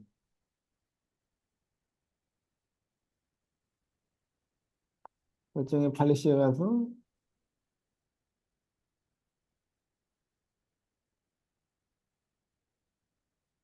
요거를 빼면 되면 월렛이 안 뜨게 돼요. 그리고 이거는 뭐 아까 USB 차단 기능이 있다고 말씀드렸는데 USB가 차단되더라도 팝업이 안 뜹니다. 그러니까 이건 굉장히 조심하셔야 돼요. 왜냐하면 팝업이 이렇게 안 뜨게 해놓으면 바이러스는 똑같이 삭제가 되고 탐지가 되는데 팝업이 안 뜨니까 사용자가 몰라요. 그러니까 그거는 사용자의 뭐 IT 능력이라든가 이런 걸 고려해서 결정을 해야 되겠죠. 어떤 경우 뭐 컴퓨터 아예 모르는 사람이면 사실 안 뜨게 하는 게 좋습니다. 왜냐면 뭔가 계속 팝업 악성 코드에 탐지했다 이렇게 축축 계속 띄우고 그러면 그 사람이 굉장히 불안하거든요. 컴퓨터를 모르기 때문에. 그래서 HR로 전화해서 아니면 저 회사 내 데스크탑 관리팀에 전화해서 이게 팝업이 뜬다 어떻게 된 거냐 계속 물어보면 좀 귀찮게 할 수가 있거든요. 근데 IT 기술 지식이 높고 이런 데면 당연히 뜨게 해야 되겠죠. 그래야지 어떤 경우에 바이러스가 걸렸는지 자기가 확인할 수가 있고 이런 바이러스가 걸렸을 때 이거 쉽게 이제 확인해서 그 다음 행위를 안 하도록 대응할 수가 있겠죠. USB는 반드시 띄워야 돼요. 이걸 안 띄우면 어떤 문제가 있냐면 USB를 꽂아서 복사를 했는데 USB 복사가 안 됐습니다. 근데 사용자는 복사됐다고 생각하거든요. 팝업도 안 떠요. 차단하면도 안 뜨니까 정상적으로 복사가 됐겠거니 하고 갔는데 가서 보니까 아무것도 없어요. 이러면 또 업무적인 문제가 중요한 서류인데 안 갖고 가서 어떤 문제가 발생할 수 있기 때문에 이 USB 관련된 월렛은 반드시 띄워주는 걸 저희가 권고를 하고 있습니다. 그리고 이런 것들 UI에 띄울 때 멜리셔스 제가 악성 코드 두 개로 나뉘잖아요. 확실한 악성 코드인 멜리셔스와 의심스러운 것들 이제 서스피셔스라고 하는데 이거를 그러니까 이 팝업을 띄울 때 요걸 선택 안 하게 되면 멜리셔스 확실한 공격만 띄우고 서스펙트는 팝업 안 띄웁니다. 그러니까 어떻게 보면 멜리셔스는 확실한 악성 코드니까 띄워주는 게 맞고 서스피셔스는 안 띄워도 되니까 이걸 꺼놓는 게 좋겠죠. 요거 이제 선택적으로 뜰지 말지는 이제 관리자들과 협의해서 결정을 하면 되겠죠. 그 에러가 났을 때 이거 워닝으로 보여줄지 말지를 결정하는 건데 디폴트는 이제 디서블인데 저는 이거 이네블 시켜놓습니다. 왜냐면 에러가 생겼는데 고객이 모르면 안 되기 때문에 이런 것들도 다 볼 수 있도록 경고를 같이 이제 띄우도록 구성을 하고 있습니다. 그리고 여기 이제 UI에 보게 되면 이건 뭔 얘기냐면 여기 에이전트를 이렇게 열게 되면 이 윈도우는 조금 다릅니다. 진짜 맥이라서 그런데 윈도우는 조금 다른데 이런 식으로 이제 팝업이 뜨게 돼요. 여기 눌렀을 때 지금까지 걸렸던 악성 코드 이런 게 다 나오거든요. 여기 차단된 UEBC도 나오고 이게 이거를 얼마 동안 나오게 할 거냐는 거죠. 이걸 30일이라고 이제 지금 여기 콘솔에 30일로 지정돼 있거든요. 30일로 지정을 하게 되면 오늘부터 30일 전 데이터들만 나오게 되고 그 이전의 데이터들은 다 삭제되게 됩니다. 물론 저희 서버에 남아 있는데 이 윈도우에 저장된 콘솔에서 그 아이콘에서 남아 지워지도록 되기 때문에 제가 개인적으로 30일 그냥 두고 있거든요. 30일 동안 있었던 것만 30일 동안 있었던 것만 저장하고 나머지는 다 날린다. 이거 만약에 하루로 해놓게 되면 하루 지나면 누구 다 지워져요. 30일 동안. 한 하루 동안만 저장하라고 했으니까 하루가 남는 것들은 다 에이전트에서 삭제를 하게 됩니다. 근데 앞에 말씀드렸던 것처럼 모든 로그는 콘솔에 남아있기 때문에 이게 삭제돼도 큰 이슈는 없습니다. 기능적으로, 보안적으로도 그렇고 서버에 다 있기 때문에. 그런 것들은 이제 기술적으로 검토를 해서 요거 남길지 말지를 결정하는 게 며칠까지 남길지 결정하는 게 중요하고요. UI에 보시면 여기 이렇게 다 띄웠을 때 여기 나오는 UI에 어느 항목까지 이걸 남기게 하겠냐는 거죠. 이게 블락 타입이라고 하는데 이걸 해제해놨기 때문에 아마 저희 깔린 에이전트에서는 이걸 띄우더라도 이 메뉴가 없을 거예요. 그 컬런팅, 컨택 서포트라고 해서 세 가지로 단계되는데 이 단계별로 어디까지 남길지, 어느 메뉴까지 남길지를 선택하는 서포트도 있고 다 있죠. 선택적으로 어떤 메뉴까지 남길지를 결정을 할 수가 있습니다.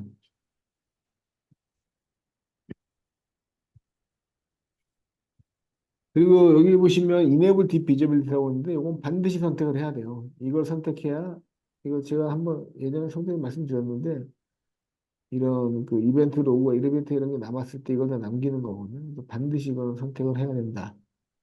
그 말씀을 드렸고요. 여기 보시면 데이터 마스킹이라고 있는데 이 데이터 마스킹은 뭐냐면 마스크가 가면이잖아요. 데이터에다가 가면을 씌우는 겁니다. 그러니까 예를 들어서 우리 악성 코드가 우리 회사의 직원 주소록에 이제 악성 코드가 걸렸어요. 아니면 이건 그 주소록 파일이 클라우드로 이제 올라가게 해야 됩니다.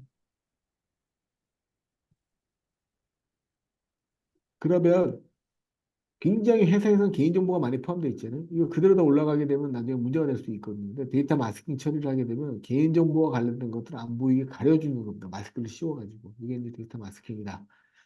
이렇게 말씀을 드릴 수 있고요.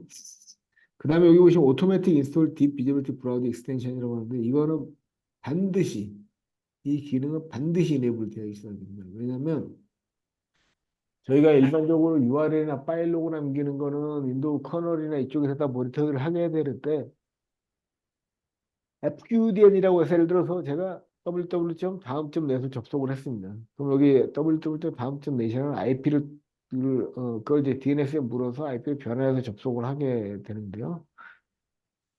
제가 아까 전에 말씀드린 그 옵션을 이제 여기 오토매틱 인스톨 딥 비저빌티 브라우저 옵션 선택 안 하게 되면 저희가 이제 다음이라는 웹사이트에 접속을 했을 때 이 로그는 OS에서 가져오는 게 아니라 윈도우에 들어가 있는 브라우저에서 저희가 이제 브라우저 해결을 모니터링 하고 있으니까 이 트래픽이 어느 URL을 접속하는지를 브라우저로부터 정보를 받아오게 돼요. 이런 것들을 수집하는 게 이제 플러그인이라고 하게 되는데 이걸 선택 안 해놓으면 플러그인이 설치가 안 됩니다. 수동으로 돌아다니면서 설치를 해야 돼요. 현실적으로 불가능하겠죠. 그래서 그건 반드시 설치하게 되면 에이전트가 설치되자마자 브라우저가 깔리게 되면 그 브라우저별로 플러그인이 딱 설치가 되게 됩니다. 그러면 이 브라우저에서 어떤 사이트를 접속했는지는 센트럴 EDR 에이전트가 아닌 이 브라우저 플러그인에서 그 정보를 로깅을 하게 됩니다. 근데 이거는 정보 로깅에서 반드시 선택을 해야 된다. 이렇게 말씀을 드릴 수 있겠습니다. 그리고 이거 바이너리 볼트는 아직 포함이 안 돼 있으니까 이건 생략을 하고요. 여기 보시면 디커미션이라고 하는데 이거는 제가 오늘 에이전트를 설치했습니다. 근데 어, 그 다음 날부터 계속 에이전트가 콘솔에 안 붙어요. 그러면 굳이 콘솔에 그 에이전트 둘 필요가 없거든요. 왜냐하면 이미 삭제됐다는 거거든요. 그래서 그걸 며칠까지를 그 볼지를 결정하는 건데 여기 30일로 해놨거든요. 그러면 21일로 해놨습니다. 21일로 해놓게 되면 오늘부터 21일까지 콘솔로 접속하는 시도가 단 한 번도 없었다. 그럼 이거는 에이전트를 삭제해도 되거든요. 콘솔에서. 그럼 22일 후에 이 에이전트를 콘솔에 있는 에이전트를 자동으로 삭제해 주는 겁니다. 그럼 여기 보시면 지금 20대라고 이제 나와 있는데 예를 들어서 이게 뭐 5대는 이미 지난 여기 쭉 넘겨보면 시간이 다 나오거든요. 요거 눌러보게 되면 마지막으로 붙은 게 로그인이 요거고요. 여기는 계정이 거고 여기 붙은 날짜가 나와 있거든요. 콘솔에 보시면 몇 번 IP고 4월 12일 날 최초에 설치를 했었고 3월 10일 날 최초에 설치했었고 4월 15일 날 저희 콘솔에 마지막으로 붙었던 겁니다. 지금 하루밖에 안 됐죠. 그러니까 콘솔에서 안 지워지는 겁니다. 근데 2주일 동안, 21일 동안 지났는데도 콘솔을 접속 시도를 안 하게 되면 지워도 된다는 거예요. 이런 경우에 이 에이전트를 자동으로 삭제하는 기능이 오토 리커미션 기능이다. 이렇게 말씀을 드릴 수 있겠습니다. 그래서 20일 날짜 같은 경우는 이제 고객 요구사항에 따라서 이렇게 편하게 바꾸시면 되고 있습니다.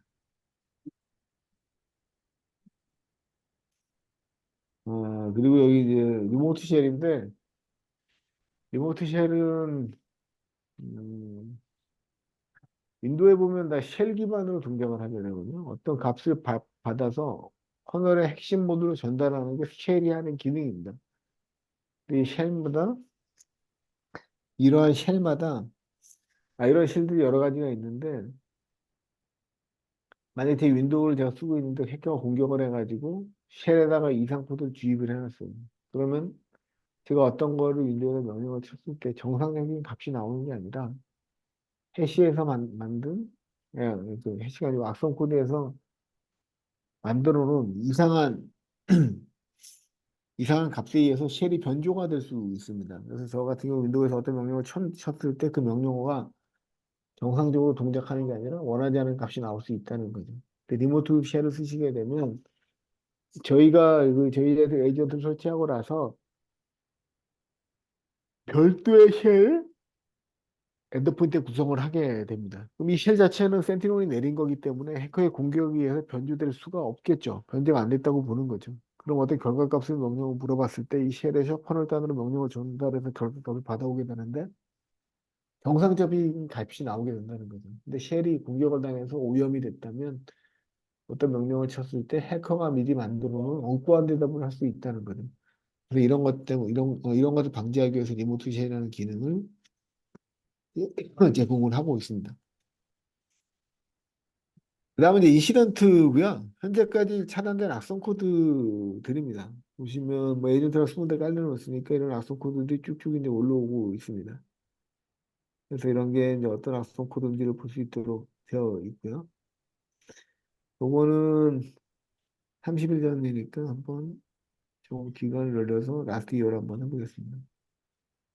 뭐 해보게 되면 그래도 개수는 비슷하네 60여덟 개니까 이걸 가지고 왜 악성으로 차단했는지를 볼 수 있도록 되어 있고요. 여기 보시면 이 이름을 클릭하시면 돼요. 예를 들어서 b search like ex.com이라고 해서 누르게 되면 얘가 이 어떤 악성 코드인지를 이제 보여주게 됩니다. 요거는 이 오븐 디스크 안에 있는 프로그램 같이 보이는데 이제 정상적인 프로그램 아니라는 거죠. 이 정상적인 프로그램인데 잘못 차단 저희가 이제 오타면서 차단했을 수도 있고요. 악성 코드 악성 코드라서 이제 차단할 수가 있는 거죠. 근데 이건 클라우드니까 클라우드는 오타이 없거든요. 이건 악성 코드일 가능성이 굉장히 높죠. 이거는 이언이라고 하는 이런 회사의 이언 커뮤니케이션이라는 데서 이 코드를 만들어서 배포를 한 거고요. 해시값과 샤원과 샤256이라는 해시값에 의해서 이 파일이 어떤 해시값을 갖고 있는지를 보시는 것처럼 확인할 수 있도록 이렇게 이제 구성이 되어 있습니다. 그 해당 윈도우의 정보, 엑스덕대 밑에, 이문 밑에 디폴트 그룹에 포함되어 있다. 이렇게 보실 수 있고, 에이전트 버전은 23.3.3.264다. 윈도우는 윈도우 10이다. UUID, 도메인 정보 이런 것들이 나올 수 있도록 구성이 되어 있습니다.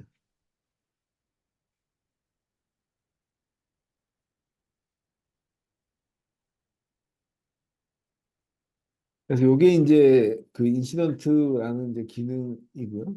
여기서 탐지된 악성 코드들을 이렇게 쭉쭉 확인하실 수가 있습니다.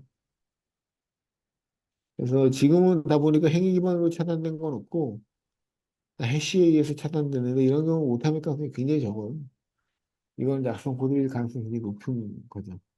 해시는 이 해시값 기준으로 동일한 해시값만 잡아오기 때문에 이 부분은 오타밀이 이제 적을 수밖에 없겠죠. 그러니까 사전에 센트럴을 해서 분석한 악성 코드에 대한 정보가 거기 들어있고 그걸 그대로 해시값을 비교해서 똑같은 해시값에 대해서는 그대로 이제 가져오는 기능을 수행하기 때문에 오타밀 가능성이 굉장히 적다는 거죠. 그래서 탐지 방식은 이제 스태틱으로 탐지한 거고 우리는 이건 마리어로 보고 있다. 그리고 이 파일의 해시값은 이거다.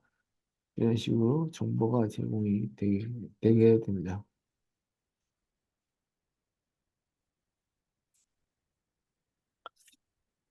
월락 같은 경우에는 그러니까 이거 탐지 엔진은 AI가 디폴트로 AI가 만드는 거잖아요. 근데 월락 같은 경우에는 사용자가 이 커스텀 룰을 만들 수 있습니다. 스타 커스텀 룰이라고 해서 여기다가 우리가 뭘 탐지할지를 정책으로 만들어서 넣을 수가 있거든요. 여기다가 만들어 넣어서 만들어진 그 악성 코드들을 탐지해 주는 게 이제 얼라시라고 보시면 됩니다. 여기는 정보가 남게 되고 이것도 한 5월 정도에 한번 실습을 하도록 하겠습니다.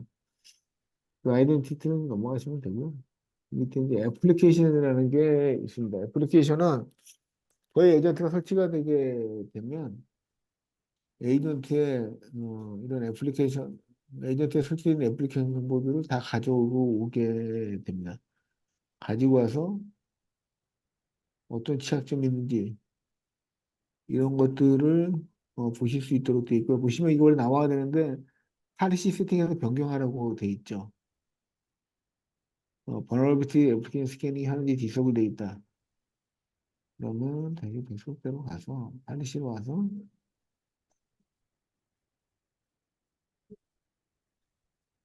애플리케이션 관련된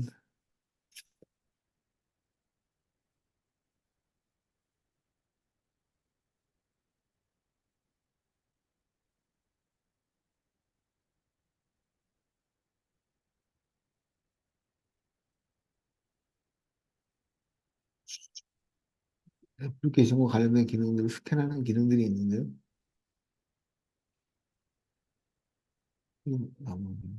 잠시만요.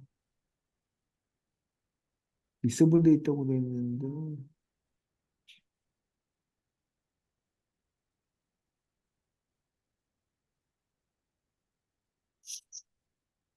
다시 한번 제가 살펴보겠습니다.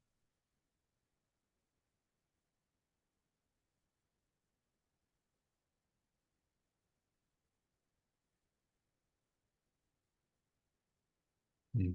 설정을 하면 나오게 되고, 애플리케이션 취약점 정보를 확인하는 거고요. 지금 안 나오는데 이거 제가 확인해서 다음 주까지 이내로 시켜놓도록 하겠습니다. 그 액티비티는 지금까지 이 콘솔에 접속했던 모든 사용자 정보가 여기다 나오게 됩니다. 예를 들어서 박정수라는 사람이 오늘 아침에 접속을 했고 거기서 뭐 적팔레시라는 메뉴에 들어가서 뭘 바꿨다. 어떤 사람이 들어가서 뭘 삭제했다. 이런 정보 여기 다 남아있게 돼요.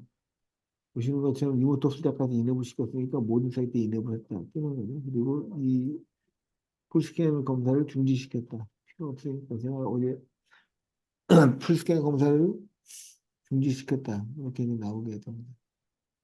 또 풀스캔은 누가 했다. 이런 식으로 정보가 나온다. 이렇게 말씀을 드릴 수 있겠습니다.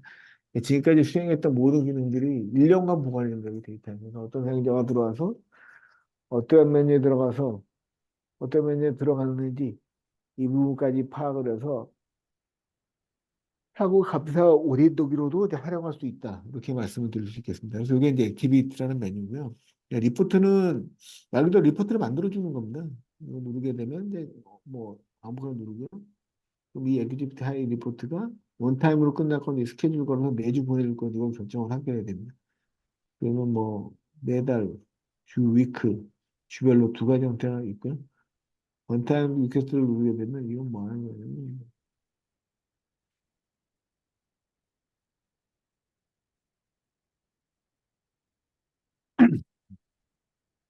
리포트 같은 경우는 여기다가 여러 가지 타입이 있는데 여기 보시는 것처럼 요약 리포트가 있고요. 뭐 그룹별로 나눌 수 있는 게 있고 뭐 미티게이션 했던 내용들, 애플리케이션 인사이트, 트렌드 인사이트, 비즈니스 인사이트 이렇게 여러 가지 종류가 있고요. 하나만 한번 만들어 볼까요? 메뉴 요걸 누른 다음에 이비제큐, 이비제큐티브, 임원진 리포트라고 하고 원타임으로 만들 수도 있고 스케줄을 걸게 되면 매주 이렇게 주별로 아니면 매달 첫째 주에 이 리포트가 나가게 됩니다. 원타임으로 만들고요. 이건 필요 없고 날짜는 오늘 기준으로 해서 오늘 전부터 한 달 데이터를 요거 하루로 걸리니까 3월 1일부터 4월 16일까지 데이터를 뽑아라 하고 넥스트를 누르게 되면 30일까지만 되네요. 그러면 여기 19일부터 3월 19일부터 4월 16일까지 해서 관련 데이터를 넥스트를 누르게 되면 이메일을 넣어야 됩니다. 그럼 제 이메일 주소를 이렇게 되면 제 이메일로 이 리포트가 이제 날라오게 되죠. PDF로 받을지 아니면 HTML을 받을지를 결정할 수 있도록 되어 있고 크리에이션을 누르게 되면 리포트가 이제 만들어지면서 저한테 이제 날라오게 됩니다. 여기도 생성되면 이렇게 나오게 돼요. 지금 리포트를 크리에이티브 때문에 이제 만들었다고 나오게 되고요. 이게 이제 끝나면 여기서 다운로드 받을 수도 있습니다. 메일을 안 기다리고 여기서 이제 다운로드를 받을 수도 있기 때문에 요거는 조금 있다가 다시 돌아와서 제가 한번 보도록 하겠습니다.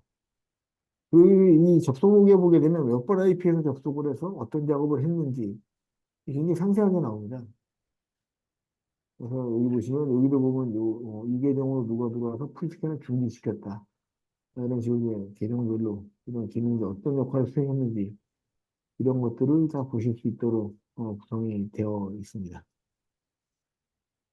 리포트는 어, 만들어졌고요. PDF를 다운로드 하게 되면 이런 식으로 이제 다운로드가 되고 메일로도 아마 왔을 것 같아요.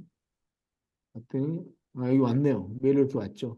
PDF 타입하고 HTML 타입 두 가지로 이렇게 메일이 왔습니다. PDF를 눌러서 이제 보게 되면 여기 화면에 있는 것처럼 119개의 악성 코드가 탐지됐고 38개는 조치가 됐다. 미티게이트 됐고 31개는 조치가 안 돼, 81개는 조치가 안 됐다. 이런 식으로 나오고 어디서 많이 나왔는지 기간은 어떻게 되는지 이런 것들에 대한 상세 정보 또는 이제 리포팅 자료를 이제 보실 수 있도록 이렇게 이제 구성이 되어 있습니다.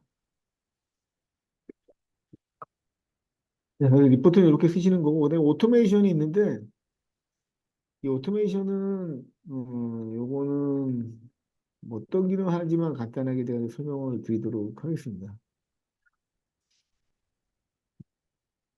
보시면 이제 라이브러리라고 해서 예를 들어서 이제 백신 같은 경우에는 제한적인 기능만 악성 코드에 대한 차단 기능만 수행할 수 있거든요.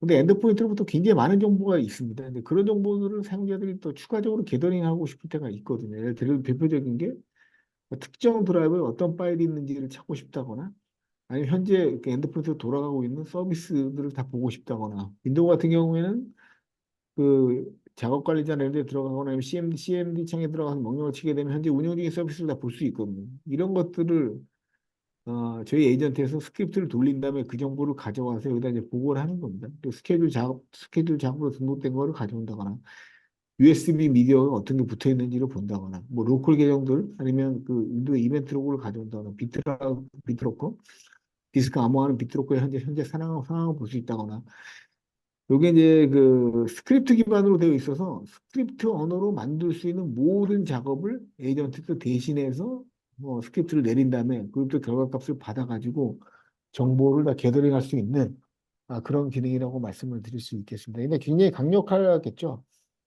스크립트로는 모든 걸 다 할 수 있기 때문에 이러한 이 스크립트를 PC에 내려서 스크립트 기반으로 정보를 다 게더링하고 보안 관점에서 그 로그를 수집해서 분석할 때 사용을 하게 됩니다.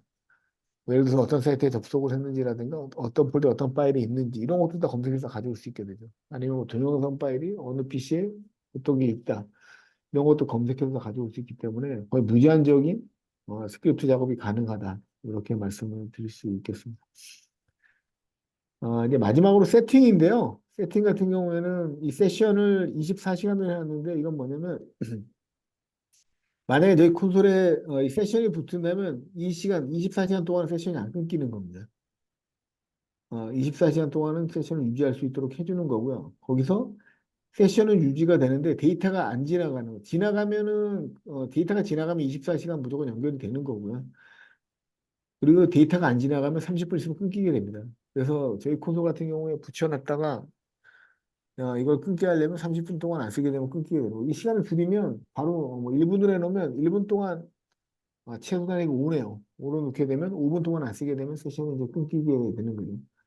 패스워드 익스파이어데이션은 90일로 되어 있는데 이거 30일 내리면 90일마다 한 번씩 비밀번호를 바꿔야 되죠. 분기별로. 만약 30일로 하면 30일 만에 바꿔야 되고요. 어드밴스 모드에도 이거는 현재는 기본적으로 어드밴스로 되어 있기 때문에 이거 줄이게 되면 이 메뉴가 줄어들게 돼요. 화면에 나오는 메뉴가 이제 줄어들게 됩니다. 그리고 얼리버드 같은 경우에는 이건 뭐냐면 그 원래 EA라고 하는데 얼리버드 어세스가 있고 GA라고 합니다. 제너럴 어나운스먼트라고 하거든요. 그러니까 GA는 정식적으로 제품이 나온 겁니다. 이게 이제 GA고 EA는 베타 테스트 같은 거예요.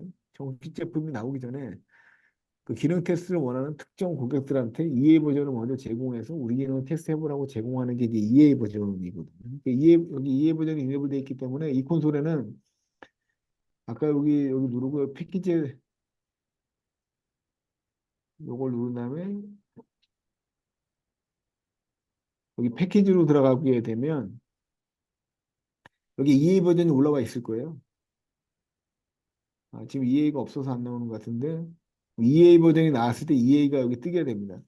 근데 여기 지금은 EA 액세스에 참가를 해놨기 때문에 OS별로 지정할 수 있어요. 나는 윈도우만, 아니 맥까지 하고 싶다, 뭐 리눅까지 하고 싶다 이렇게 누르게 되면 이 모든 쿠버네티스라든가 레거시, HD, SDK 이 모든 버전의 EA 버전이 나왔을 때 그걸 내가 쓸 수 있도록 만들어주는 게 이제 이거 EA다. 이렇게 말씀을 드릴 수 있겠습니다.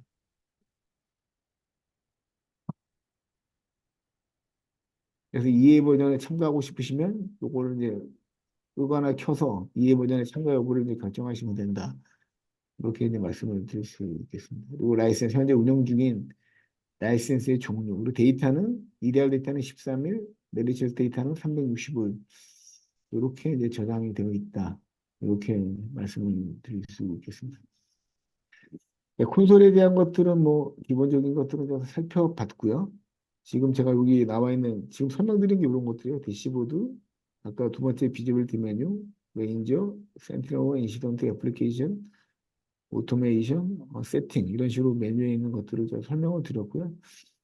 그다음에 이제 온라인 헬프라고 해서 혹시 뭐 사용하시다 궁금하신 게 있으시면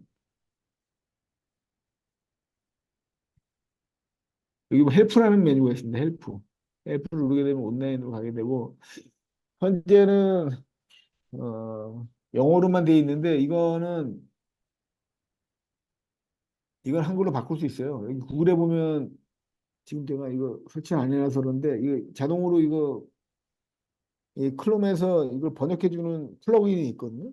이거 설치하시면 요거 눌렀을 때 나오는 값들이 영어로 안 나오고 자동으로 번역이 돼서 한글로 나오는 이제 플러그인이 있습니다. 이건 이제 센트럴에서 제공하는 게 아니고 이 브라우저 자체에서 크롬이라는 브라우저 자체에서 이 번역하는 번역을 제공하는 그 플러그인을 설치하시게 되면 지금은 이제 영문으로 나오게 되는데 이 영문으로 나온 내용들을 자동으로 영어로 이제 번역해주는 플러그인을 설치한 데 사용하시면 이제 편하게 사용하실 수 있고요. 근데 어차피 IT를 하시니까 IT를 하려면 영어를 못하면 안 됩니다. 왜냐면 대부분의 제품들이 미국에서 출시가 되고 미국에서 출시된 제품을 한국에서 가져와서 쓰기 때문에 물론 이제 번역을 해서 매뉴얼도 제공하지만 번역된 것보다는 영어 원문을 보는 게 이해하기도 쉽고 번역이라는 건 번역이 잘못되게 되면 굉장히 더 헷갈릴 수가 있거든요. 그래서 여기 이제 매뉴얼이 다 있기 때문에 여기 나중에 필요하신 것들은 여기 찾아서 관련 내용들 이렇게 화면에 나오는 것처럼 이제 콘솔에서 다 보실 수 있도록 구성이 되어 있습니다. 제가 이 플러그인은 설치 안 해놨는데 뭐 볼까요? 번역되는 플러그인이 저는 구성을 안 해놨는데 이거 나중에 필요하신 분들은 여기 들어가서 번역이 있을 겁니다.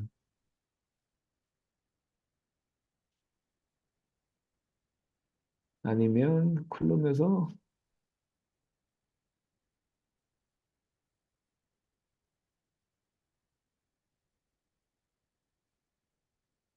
한글 번역이라고 해서 한글 번역을 클릭하시면 웹 번역을 자동으로 쓸 수 있는 방법들이 여기 있거든요. 컴퓨터에서 이거에 따라서 설정하시게 되면 어, 상단의 설정에 따라서 하시면 여기 나오는 이러한 것들이 자동으로 번역돼서 이렇게 나오게 됩니다. 그 헬프를 통해서 이제 구성하시면 들어가서 보시면 되고요.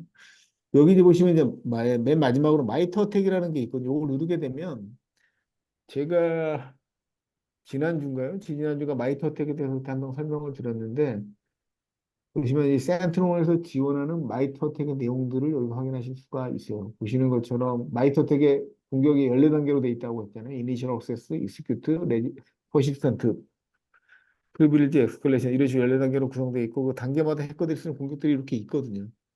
여기서 센티널이 커버할 수 있는 영역들을 표시해 놓은 겁니다.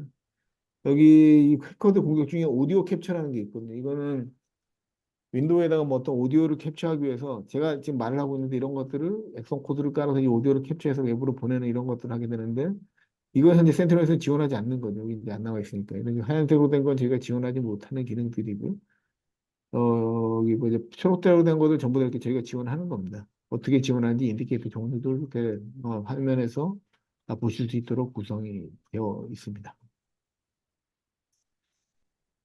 네.